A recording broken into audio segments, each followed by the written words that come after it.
This is Dubai.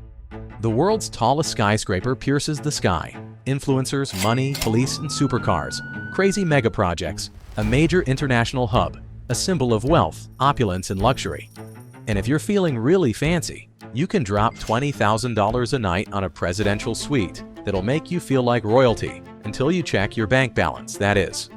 But wait, there's more. Dubai even built palm islands. And I am not talking about islands planted with palm trees, but giant palm-shaped islands that you can see from space. Talk about showing off to the aliens. This is a success story of a remote desert city that was built from nothing and turned into one of the world's most glamorous and economic urban centers. But if you look underneath the surface, it is a lot more interesting. You might be thinking, it's just another oil-rich Middle Eastern city, right? Contrary to popular belief, Dubai's success isn't built on oil. In fact, oil only accounts for about 1% of its GDP now. So what turned Dubai into a city of luxury and wealth today? What's beneath its luxurious facade? And what challenges is Dubai facing today and in the future? Let's rewind the clock a bit. Back in the 19th century, before oil was discovered, Dubai was just a small fishing village. At that time, the main sources of income for Dubai's economy were two. One was pearl fishing and the other was, wait for it, piracy. Yep, you heard that right. Dubai's strategic location at the mouth of the Persian Gulf made it perfect for a bit of good old-fashioned robbery on the high seas. But here's where it gets interesting. Its location at the Persian Gulf made it a strategic hotspot for the British Empire. You see, this was the route connecting London to Bombay, and the Brits needed to secure it from pirates. So they made a deal. The British East India Company signed an agreement with local sheikhs, including the Al Maktoum family, to keep the peace in the area. But Dubai had other plans. In 1900, the ruler at the time made a genius move. He announced that traders wouldn't be charged any taxes. Suddenly, Persian and Indian merchants started flooding in.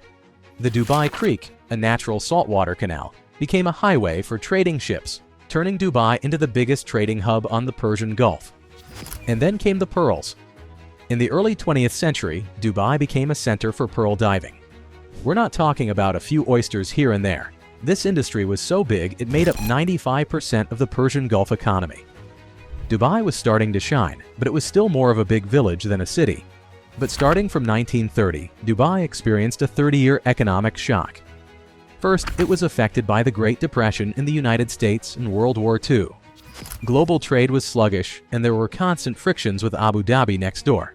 Even more unfortunate, you know what happened? A Japanese named Mikimoto appeared. This guy invented artificial cultured pearls, which made Dubai, which is rich in natural pearls, a direct target. In short, Dubai after World War II was probably an ordinary small fishing village with a population of about 30,000. At this time, three major events happened.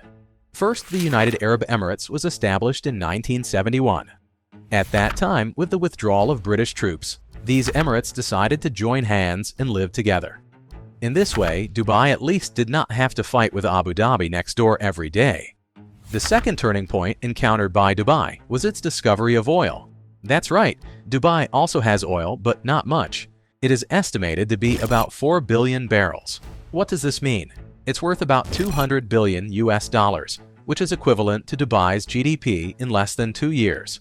It is not like Abu Dhabi next door, whose oil reserves are 92 billion barrels, approximately 23 times that of Dubai. More than 5% of the world's oil reserves are in such a small place. But then again, it is precisely because Dubai discovered oil, but not much, that it realized the importance of sustainable development early on. So these 4 billion barrels of oil are just the right amount to stimulate its potential, and it also became its second major turning point. Dubai's third turning point was that it caught up with a very, very visionary Sheikh, Rashid bin Saeed Al Maktoum, who was in power from 1958 to 1990. In 1959, he took a trip to Europe and came back with a head full of ideas. Walking around London, riding the tube, he thought, why can't Dubai have this? He once said a famous saying, "My ancestors all rode camels. I may drive a Mercedes now, and my son and grandson may drive a Land Rover, but my descendants after me may have to ride camels again." It shows that he realized the importance of sustainable development. he couldn't let his descendants go back to riding camels. So he invested heavily in infrastructure construction from the beginning. For a region as backward as Dubai at that time, infrastructure can be said to be the foundation of everything. He built power lines, telephone services, and Dubai's first airport. He deepened the Dubai Creek so bigger ships could come in. He started rebuilding the city, and in 1979, he unveiled his masterpiece, the Dubai World Trade Center. At 39 stories, it was Dubai's first skyscraper. Now, to us today, 39 floors might not sound like much. But back then, in a city where most buildings were lucky to have 2 stories, this was like building the Empire State Building in the middle of a desert. Dubai also had a very key advantage. The Middle East is located in the middle of Asia, Europe, and Africa, and Dubai is at the entrance of the Persian Gulf. So to exaggerate a little, it is the center of the entire Eurasian continent. Rashid began to build ports. First, he built Rashid Port in 1972, but it was not enough, so he started a large-scale project in 1979. The famous Jebel Ali port was built, which is now one of the top 10 container ports in the world. When Sheikh Rashid passed away in 1990, his son Mohammed, just 31 years old, took up the mantle. Mohammed looked to Chicago. He was obsessed with the work of Daniel Burnham, the architect who designed modern Chicago.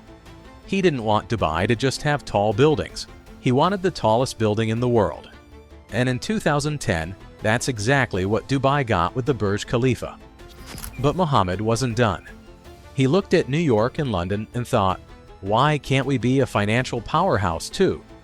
So in 2004, he created the Dubai International Financial Center, DIFC.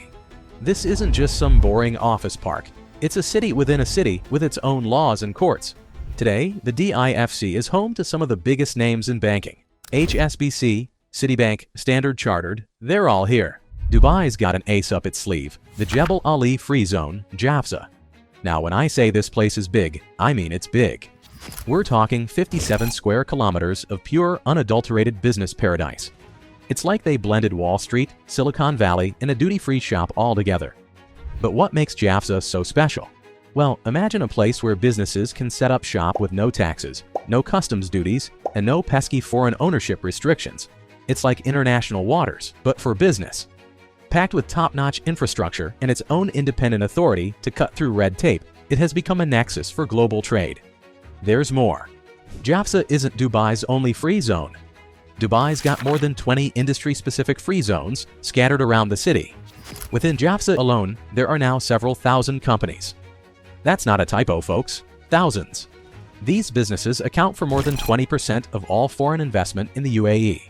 Jafza employs close to 150,000 people, generating more than $80 billion worth of trade annually. To put that in perspective, that's about 21% of Dubai's entire GDP from one free zone. Now multiply that by 20 plus free zones, and you start to see why Dubai's economy is hotter than a kebab straight off the grill. All this development had a pretty wild side effect. Today, only about 15% of Dubai's population are Emirati citizens. The rest? They're expats from all over the world. They tackled cultural barriers, maintaining respect for Islamic traditions, and Dubai became the most open and westernized region in the Middle East. Alcohol for non-Muslims? Check.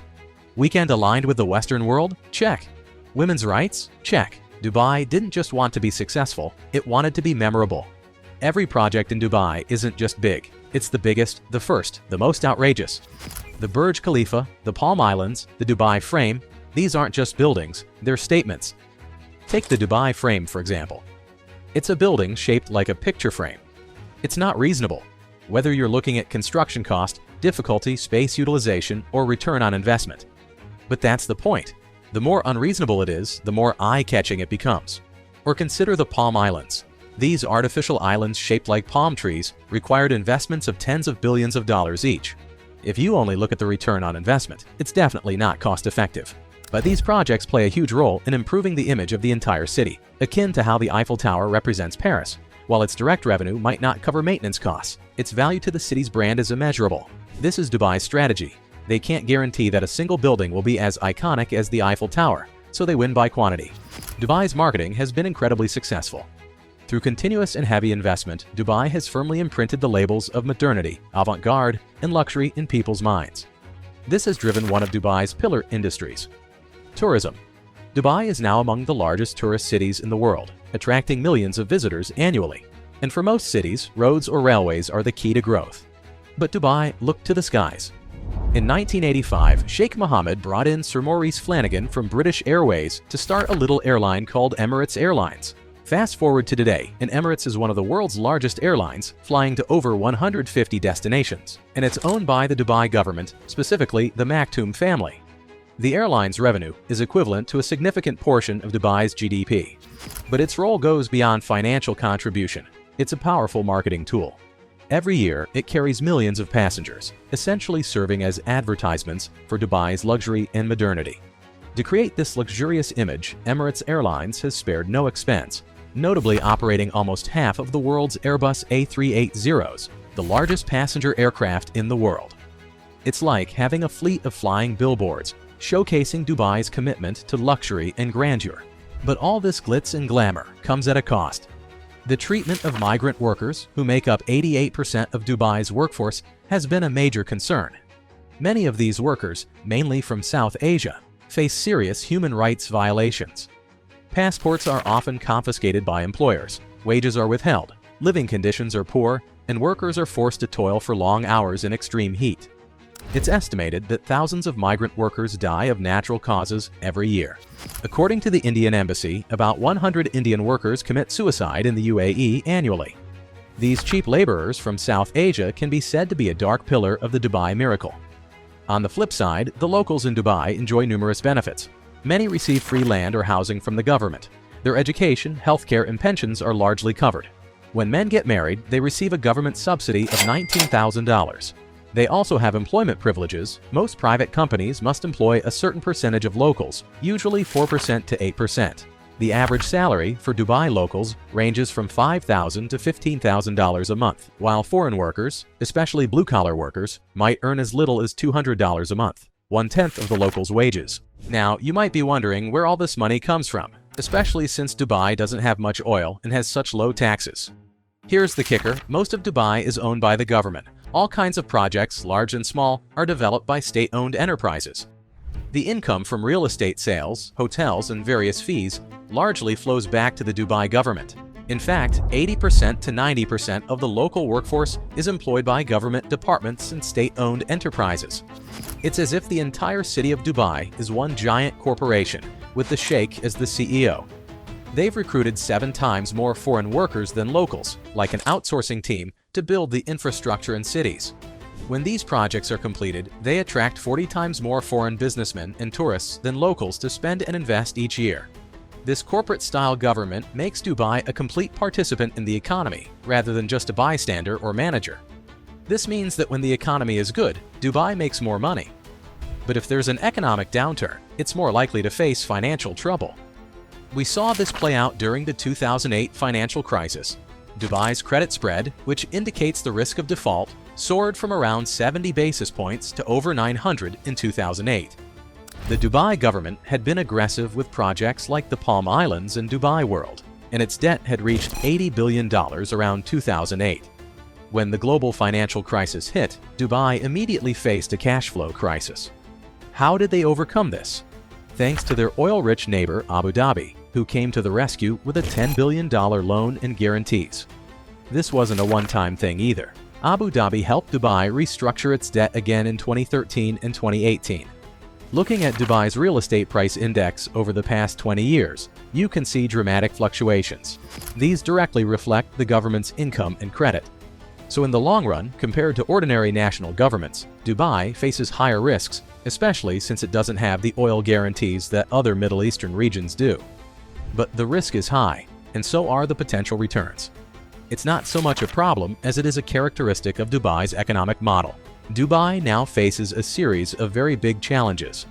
Some of obvious, like environmental impact of all the rapid development. Despite being in the middle of a desert, the United Arab Emirates is the only country that uses more energy per capita than the USA.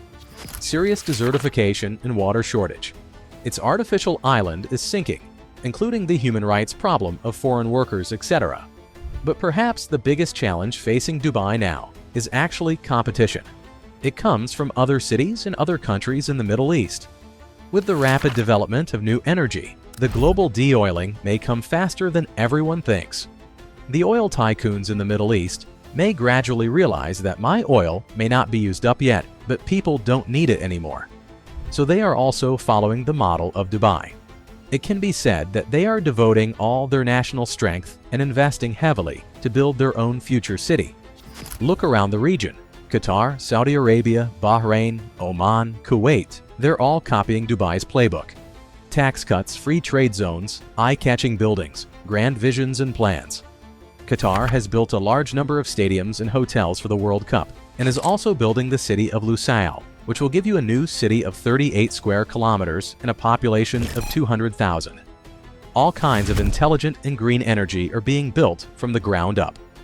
Abu Dhabi is building a Saadiyat island. Saudi Arabia, the most luxurious country, is going to build the Line in the desert, a linear city of 170 kilometers long, which is cut into 10 kilometers and then 2 kilometers. There is also Oxagon, an octagonal suspended industrial city, and Trojana, a mountain resort where you can also ski. Of course, Dubai is planning a grand 2040 future city, striving to turn Dubai from a desert into the world's most livable city. It will build a pedestrian street around the city, fully enclosed with 24-hour air conditioning. It will build taller skyscrapers, larger commercial centers, larger airports, etc. I tell you, if you go to these Middle Eastern regions now, there are really constructions everywhere, and all kinds of new projects are being built everywhere. All these projects have a common theme, which is sustainable development. They all emphasize that they are zero pollution and zero carbon emissions. In fact, they want to change the label of oil tycoons in people's minds and want to become another Dubai or even a better Dubai. This is why you feel that various regions in the Middle East have been very active in hosting various events in the past 2 years. Why did Qatar spend hundreds of billions to host the World Cup and build a bunch of air-conditioned football stadiums in the desert? Why did the Saudi football team spend a lot of money to buy international superstars such as Ronaldo and Neymar? Why did it host the Esports World Cup? That goes without saying. Learn from Dubai. As we look to the future, the questions remain. Can Dubai maintain its position as the Middle East's shining star? Or will it be outshone by its oil-rich neighbors? Can it address its environmental and social challenges while continuing to grow? One thing's for sure, the economic adventure in the desert is far from over.